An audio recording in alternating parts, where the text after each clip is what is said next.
સમાચારમાં આગળ વાત કરીએ સાબરકાંઠાની તો સાબર ડેરી ખાતે પશુપાલકોમાં રોષ જોવા મળી રહ્યો છે।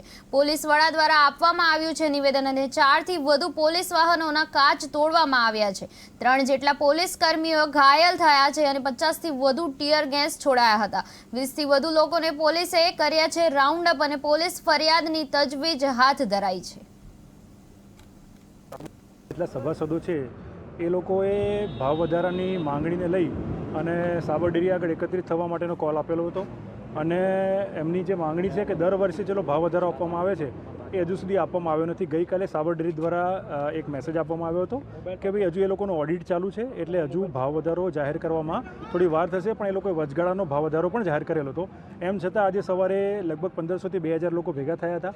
પોલીસે એમને શાંતિપૂર્વક રજૂઆત કરવા માટે એમને રજૂઆત કરી હતી અને એમ પણ કહ્યું હતું કે તમારામાંથી કોઈ 15-20 લોકો 50 લોકોને ડેરીના કોઈ ચેરમેન એમડી સાથે વાત કરવી હોય તો અમે એમને લઈ જવા માટે તૈયાર હતા, પરંતુ ટોળું ઉશ્કેરાઈ જઈ અને અહીંયા જે પોલીસના વાહનો હતા એમાં તોડફોડ ચાલુ કરી હતી, જેથી પોલીસે પણ બળ પ્રયોગ કરવાની જરૂર પડી હતી અને જે તમામ ટોળા ઉપર લગભગ 50થી વધારે ટીયર ગેસ સેલ છોડી અને ટોળા વિખેરવામાં આવે છે। રોડ પણ પૂર્વવત ચાલુ છે। 3 જેટલા પોલીસ કર્મચારી ઇન્જર્ડ થયા છે એ હાલ હોસ્પિટલમાં સારવાર હેઠળ છે। આમાં આગળ વિશેષ ગુનો દાખલ કરી અને એની તપાસ કરવામાં આવશે। કેટલા લોકોની અટકાયત કરવામાં આવી છે? અત્યાર સુધીમાં 20 લોકો અમે અટકાયતમાં લીધેલા છે।